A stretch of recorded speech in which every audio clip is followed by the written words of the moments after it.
Mutongoria wa bũrũri Ndagĩtarĩ William Ruto nĩatanyĩtwo gũtuĩka mutongoria wa kerĩ wa bũrũri ũyũ gũtabania icera rĩa kĩwĩra bũrũri-inĩ wa Amerika kiumia gĩũkĩte. Thutha wa mũtigairĩ president wa kerĩ wa bũrũri ũyũ Mwai Kibaki gũtabania icera ta rĩrĩ mwaka-inĩ wa 2003. Guo kwa gũtuĩka mutongoria wa mbere wa bũrũri gĩtarũ-inĩ kĩa Afrika gũtabania icera ta rĩrĩ ihinda-inĩ rĩa mĩaka 16. And the pomp starts right from arrival itself at the JBA Joint Base Andrews, and then even to a visit to the Arlington National Cemetery, and then the official arrival welcome at the White House itself with a 21-gun salute.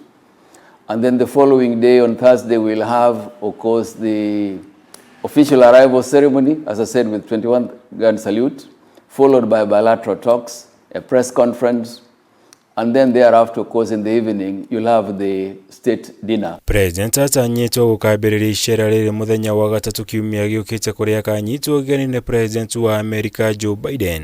Mbere ya matabanĩtie mĩario gatagatĩ ka mabũrũri merĩ arĩa itemi-inĩ rĩa kũgacĩrithia na gwĩkĩra hinya ũrũmwe gatagatĩ ga Kenya na Amerika.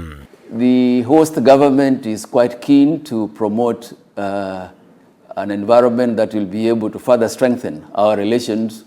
And unlike the regular official visits, this state visit, by definition, is the highest expression of bilateral relations between two countries. In this case, Kenya and the United States. Kũringana na barũthi wa Kenya bũrũri-inĩ ũcio LAZARUS AMAYO, Kenya ĩtanyĩte kũgacĩrithia wonjoria gatagatĩ ka mabũrũri maya merĩ hĩndĩ ya icera rĩrĩ. Makĩria kuona Amerika nĩguo bũrũri wa kerĩ ũrĩa Kenya yendagia indo ciayo thutha wa bũrũri wa Uganda.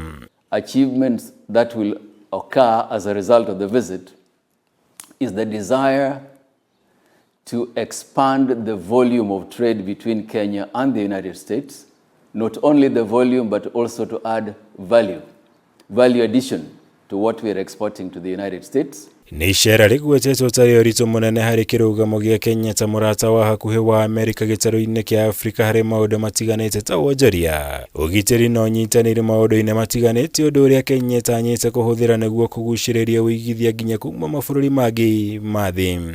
It will be a platform that Kenya will be able to use for reaching out over and beyond the United States to other parts of the world in promoting Kenya, as I said earlier, as an investment destination of choice and as a landing bay for reaching out to the other sub-regional and regional markets within Africa. Muthenya wa gatano nĩguo mutongoria wa bũrũri agatiriha icera rĩrĩ na gũtabania gĩikaro na kĩũngano kĩa ahũri biacara na aigithia bũrũri wa Amerika, kũrĩa atanyĩtwo gũkagĩria kũmoha kũigithia gũkũ bũrũri-inĩ na njĩra nene kũhĩtũkĩra kũmerĩra rĩera rĩega rĩa kĩwonjoria na ũnyitanĩri wa thirikari.